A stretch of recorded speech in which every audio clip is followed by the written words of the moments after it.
More details being released following a Friday night officer-involved shooting in Sioux County. KNEB.TV News starts right now. KNEB.TV News starts right now. From your trusted source for news in western Nebraska and eastern Wyoming, this is KNEB.TV News. Presented by Platte Valley Companies, premier provider of financial services. Hello, I'm Ryan Murphy. This is KNEB.TV News, powered by Platte Valley Companies. Thanks for joining me. In our top story, the Nebraska State Patrol says the subject injured in an officer-involved shooting in Sioux County on Friday is a Torrington man. NSP spokesman Cody Thomas tells KNEB News that the man involved in the incident is 42-year-old Victor Martinez. Martinez suffered at least one gunshot wound Friday evening when both a Mitchell police officer and a Scottsbluff County Sheriff's deputy discharged their firearms at the conclusion of a pursuit that had ended at the intersection of S5 Road and Canal Road northwest of Morrill. Martinez was taken to Regional West in Scottsbluff and then later flown to a hospital in Denver for additional treatment. Thomas reported the subject was last reported in critical but stable condition. Details have yet to be released on what prompted the pursuit or the shooting. Thomas says the NSP Special Investigations Team continues their review of evidence in the case. Well, two significant project proposals will go before the Gering Planning Commission Tuesday evening. Back before the commission will be the application of Katie Smith to change the northwest corner of Five Rocks and Country Club roads from rural residential to C1 commercial. If approved by the commission and then the city council, the zoning change would allow for construction of a multi-unit commercial complex. An attempt last year at a zoning change failed when it did not get the supermajority of the council required due to a successful protest by neighboring property owners. Also in front of the commission will be the preliminary plat for the Hobbs Horizon subdivision, the affordable housing project of duplexes and fourplexes proposed by Oikos Development. The commission is also being asked to approve a final plat for the first phase of the Hobbs Horizon that would include development of 24 lots with completion of I Street and the stubbing out of two other streets for future phases of the project. City staff is recommending approval contingent on a development agreement that will specify that the applicant is responsible for the cost of all necessary improvements. And it appears the city of Kimball will soon be on the hunt for a new chief of police. Included on the agenda for tonight's city council meeting is the acceptance of the resignation letter of Chief Jose Ruiz. He assumed the chief's position on June 1st of 2023, and among other things was responsible for reviving the department's K9 program in 2024. The agenda does not give any indication of Ruiz's last day, nor any details on his reasons for leaving. We'll have more news right after this. At Platte Valley Bank, we want to help you take advantage of every adventure. We know you have plans, goals, and dreams. Let us help you with them.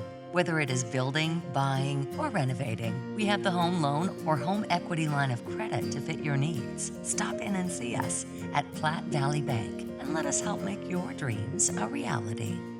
You belong here. Platte Valley Bank, member FDIC, equal housing lender.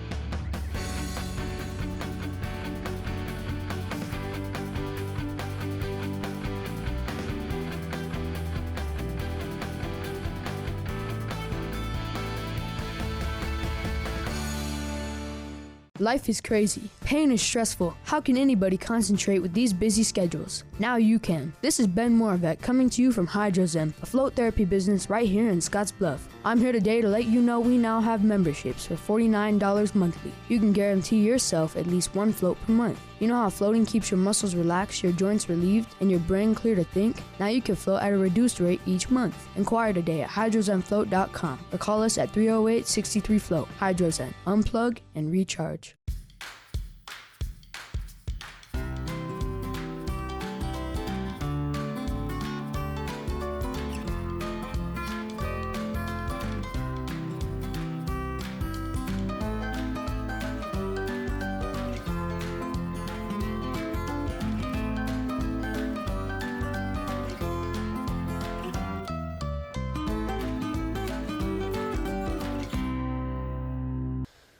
Welcome back. A tentative one-week trial has been scheduled this June for a former Scottsbluff County man accused of sexually assaulting a child. 54-year-old Anthony Ariano is in court on Friday as he faces 2 counts of first-degree sexual assault of a child, 1 count of third-degree sexual assault of a child, and 1 count of child abuse. He was arrested in 2024 after the crimes were reported after the victim, who was 5 years old when the assaults began, spoke with a therapist. A pre-trial conference is set for May 22nd, and a full-week trial set to begin on June 8th in Scottsbluff County District Court.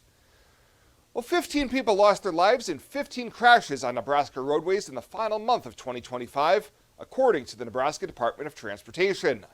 4 of the 9 vehicle occupants killed were not using seatbelts, 4 were restrained, and 1 was unknown. 4 fatalities were pedestrians, along with 1 bicyclist, 1 motorized wheelchair occupant, and 1 ATV driver. The fatalities brought the state's 2025 toll to 227, which equaled 2023's total, 10% lower than last year, and 9 fewer than the prior 4-year average.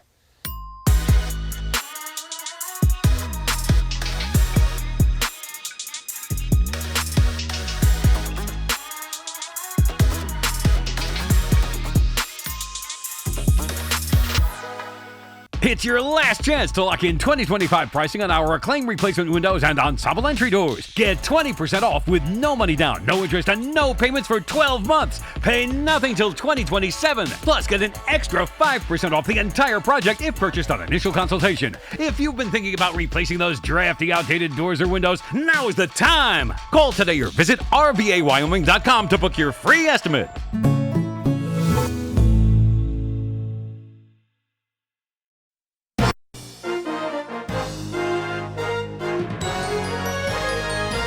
I'm Lacey Shippey on the Rural Radio Network, and it's time to take a look at our midday livestock trade with livestock market analyst Kyle Bumstead. And Kyle, seems like a fairly quiet day in the cattle complex. We've seen a little two-sided trade here as we get going today. Tell me what you're making of the market. That's right, Lacey. It is a very quiet day here. These March feeder cattle, they traded about a $3.15 range, which is virtually asking yourself, are they even open today? We haven't traded a $5 to $7 to $8 range here.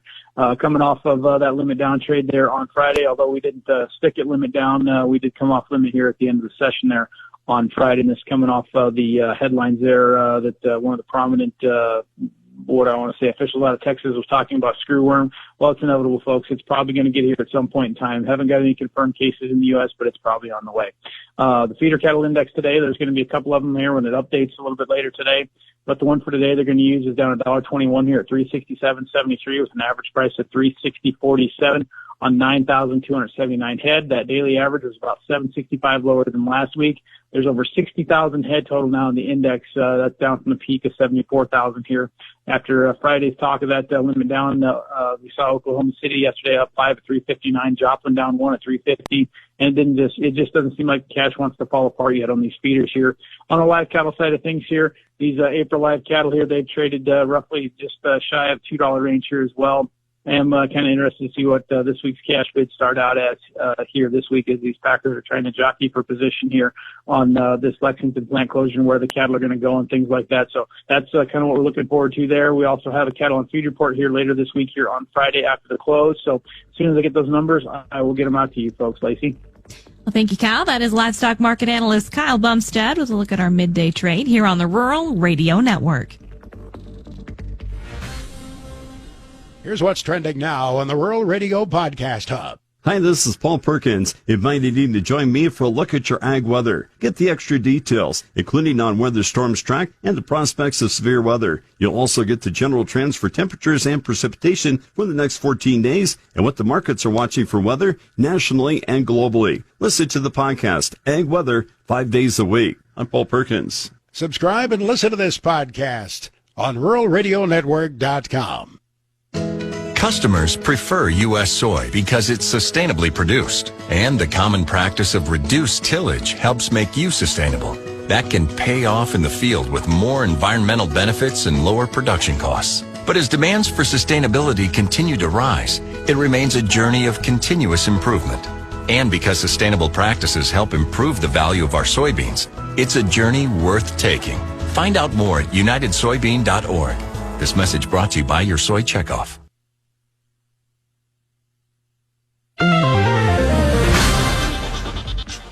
Welcome back to the Rural Radio Network for a check of your markets. Grain futures are still under some pressure from the equity markets, which are down hard this morning as the Trump administration threatens the European Union with a 10% tariff and a growing dispute over Greenland. But corn futures are creeping up. Weekly export inspections remain strong at almost 1.5 million metric tons, keeping year-to-date pace at 155% of last year. And soybean futures are now higher, with oil continuing to lead the product complex, along with statements confirming the new crop sales target to China at 25 million metric tons. And this morning's flash sales saw 190,000 metric tons of meal sold to the Philippines, and last week's inspections held recent improvements, with yearly pace now at 60%. Wheat futures are down despite concerns over winter kill in several states and a lower dollar here today. March corn is up a half at 425.5. May up 1 at 433. March soybeans are up 3.5 at 1061.25. May up 3 3/4 at 1072.5. March Chicago wheat is down 6 at 512. May down 5.5 at 523.25. March Kansas City wheat down 1 3/4 at 525.5. May down 2 at 536.25. March soybean meal up 230 at 292.30. March soybean oil up 41 cents at 53.02. February live cattle are up 82 cents at 232.97. April up 110 at 235.07. March feeders up 182 at 358.27. April up 217 at 357.07. February lean hogs unchanged at 88.27. April up 25 at 95.45. And Class 3 milk for February up 18 cents at 15.25. You're listening to the Rural Radio Network. I imagined retirement in a place where we could enjoy our golden years, where adventure and friendship are the only items on the schedule. The Garden Homes at Northfield gives us the luxury we planned for and peace of mind when it comes to convenience, safety, and comfort. We never have to stop and think about the day-to-day upkeep. We love to explore abroad, but most importantly in our backyard. So much to do, so much to see. Here at Northfield, we get the protection of life care, incredible tax benefits, and secured rates for aging services. It's peaceful, knowing that if our needs change, we'll be taken care of. And most importantly, that our kids will never have to make any tough decisions. There never seemed to be enough time to do all the things we wanted.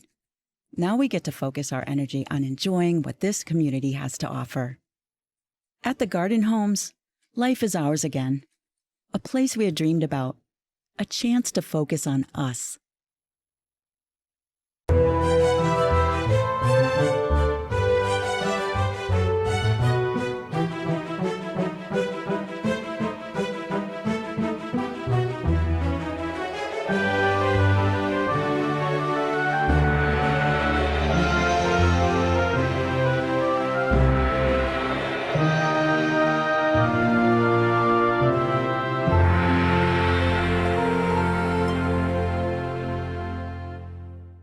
Let's take a look at your community calendar, brought to you by Riverstone Bank.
The community calendar is brought to you by Riverstone Bank, where local and we love our community.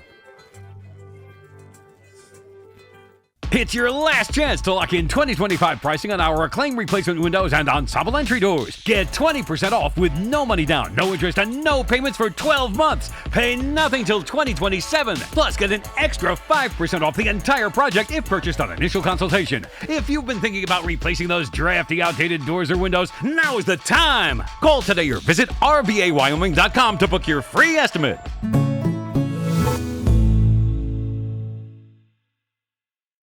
At Platte Valley Bank, we want to help you take advantage of every adventure. We know you have plans, goals, and dreams. Let us help you with them. Whether it is building, buying, or renovating, we have the home loan or home equity line of credit to fit your needs. Stop in and see us at Platte Valley Bank and let us help make your dreams a reality. You belong here. Platte Valley Bank, member FDIC, equal housing lender. And finally tonight, the Old West Balloon Fest is set to return to western Nebraska this summer for its 12th year, bringing a full week of family-friendly events and colorful hot air balloon displays. The festival runs August 9th through 15th at the Mitchell Airfield and locations across Scottsbluff County, and this year includes the U.S. National Hot Air Balloon Championship. 50 of the nation's top balloon pilots will compete throughout the week, with daily viewing locations announced on social media and on 94.1 The Brand. Highlights include a free kids ballooning camp in late July, an opening ceremony and barbecue in Gering, a night glow celebration on August 13th, and sunrise mass ascensions on August 14th and 15th. Event passes are $20 per carload, and more information can be found online at theoldwestballoonfest.com. Well, that does it for us this time. Thank you so much for tuning in. Stay safe out there. We'll see you here next time.